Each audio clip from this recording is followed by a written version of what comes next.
You're standing in the Colosseum's hypogeum, the underground labyrinth beneath the arena floor. It's Cent Dues CE. You were arrested 3 weeks ago for refusing to sacrifice to the Emperor's genius. That's it. That's your entire crime. You wouldn't burn incense in front of a statue. And now you're dressed in a costume representing Orpheus, the legendary musician who charmed wild beasts with his lyre. They've given you an actual lyre, taught you a few basic notes, and in approximately 60 seconds, that elevator mechanism beneath your feet will lift you through a trapdoor directly into the arena, where 50,000 Romans are waiting to watch you die. You can already hear the lion in the cage beside you. They've been starving it for 3 days. The guard handling your elevator doesn't look at you. He's done this hundreds of times. You're not a person to him, you're inventory. Human product being processed through Rome's most sophisticated entertainment machinery. And here's the thing that makes your stomach turn. This isn't random brutality. This is science. Calculated theatrical death designed to demonstrate that your god can't save you. That Roman power extends even into myth and legend. That the empire can transform your execution into a crowd-pleasing performance. The elevator groans. You feel it beginning to rise. And in the last seconds before you breach the arena floor, you understand something that most people in comfortable civilizations never grasp. Institutional violence doesn't announce itself with chaos. It arrives with paperwork, procedures, and professional executioners who've been doing this long enough to be bored. Welcome to ancient Rome, where death wasn't merely an end, it was the empire's most successful export. For over 600 years, from 264 BCE through 435 CE, Rome perfected the transformation of human suffering into political power and public entertainment. What began as sacred Etruscan funeral rites honoring the dead became the most sophisticated machinery of state-sponsored execution the world had ever seen. And if you think understanding Roman arena culture is just historical curiosity, you're missing the point. Because the systems Rome developed using spectacular violence to control populations, transforming punishment into entertainment, teaching submission through choreographed brutality, these blueprints keep reappearing throughout history. Medieval Europe inherited them. Modern authoritarian states rediscover them.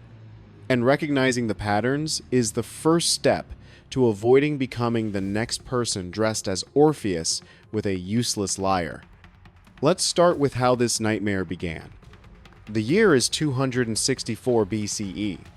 3 pairs of slaves fight to the death in Rome's Forum to honor nobleman Decimus Junius Brutus, Scava's deceased father. This is Munis funeral games rooted in Etruscan belief that blood spilled honors the dead and ensures their journey to the afterlife. Archaeological evidence from Etruscan tombs shows frescoes depicting armed combat at funeral ceremonies, suggesting these rituals predated Roman adoption by centuries. The Romans, ever pragmatic, recognized potential. What started as religious obligation could become a tool for social control and political advancement. That first contest with 6 fighters dying in Rome's Forum, that was proof of concept. And Rome would spend the next 6 centuries scaling it up until the Colosseum could process thousands of deaths annually with industrial efficiency. But here's what makes Roman arena culture so insidious compared to simple mass murder: they developed theology to justify it. The Latin term munus literally means duty or gift. Blood spilled in arena was sacred offering to deceased ancestors. This wasn't cruelty, it was piety. Mercury's priest would enter the arena after each contest, striking fallen gladiators with his sacred hammer to ensure the dead had truly departed. Religious legitimation transformed systematic killing into spiritual obligation. And once violence is sanctified, its scale becomes limitless because you're not just entertaining crowds, you're serving gods. This is the pattern that repeats across history. Regimes that successfully combine violence with religious or ideological justification can maintain brutality for centuries because participants believe they're doing holy work. As Rome expanded from republic to empire, arena games absorbed new elements from conquered peoples. Greek influence brought athletic competition. Celtic traditions contributed ritualistic combat techniques. Each subjugated culture unknowingly enriched Rome's repertoire of violence. By the 1st century BCE, what had been private funeral rites had transformed into instruments of state policy. Julius Caesar revolutionized arena culture by staging games featuring 640 gladiators scale, previously unimaginable. These spectacles served multiple purposes, entertained masses, demonstrated imperial wealth, provided controlled outlet for violent impulses, and taught object lessons about consequences of defying Rome. The Roman Senate initially resisted the growing popularity of gladiatorial contests, but eventually embraced them as necessary governance tools. The satirist Juvenal coined the phrase panem et circenses, bread and circuses, capturing the cynical reality keep people fed and entertained, and they'll remain docile. Arena became ultimate expression of this philosophy. Think about what that means for survival in systems like this. Rome discovered that populations will tolerate extraordinary oppression if you give them two things: basic sustenance and spectacular entertainment. The arena wasn't distraction from Roman political reality. It was Roman political reality. Public violence became the medium through which power communicated its total authority. And the brilliance of this system is that it makes populations complicit. When 50,000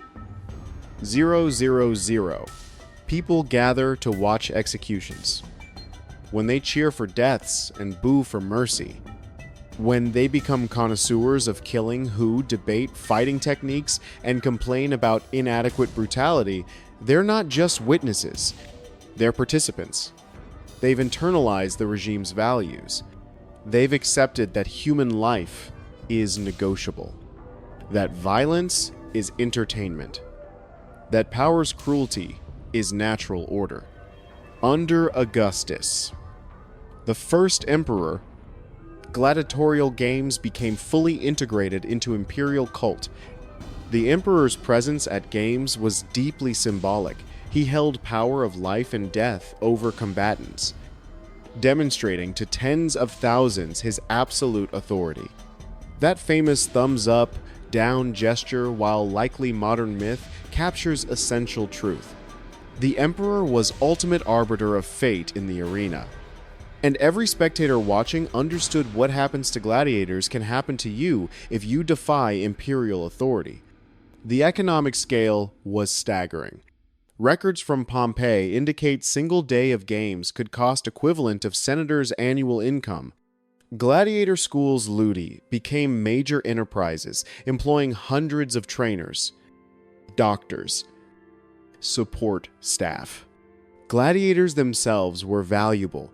Property-trained fighter could cost as much as luxury villa, making their death significant financial loss as well as human tragedy.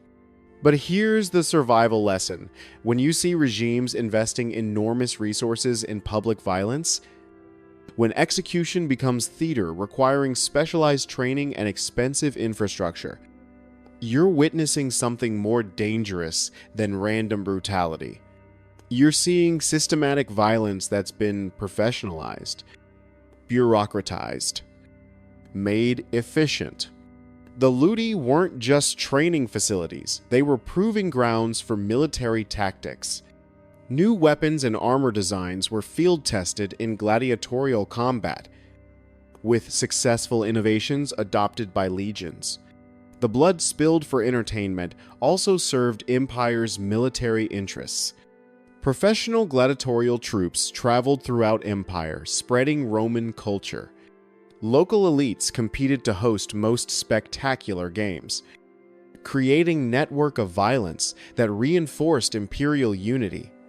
Arena became Rome's most effective cultural export, teaching conquered peoples that Roman civilization was synonymous with power to orchestrate death on massive scale. Now, let's talk about the architecture. The Roman amphitheater wasn't merely venue, it was a sophisticated machine designed to orchestrate death with maximum efficiency and theatrical impact. The Colosseum, completed in 80 CE, represented pinnacle of this evolution. Capacity 50,000 spectators. Features underground chambers that could flood for naval battles or release wild animals through trapdoors with split-second timing. Beneath arena floor lay the hypogeum complex network of tunnels.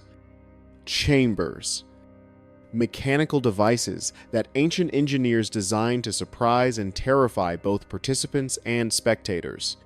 Gladiators and condemned prisoners could be lifted from underground cells directly into arena through elevators operated by counterweights and pulleys.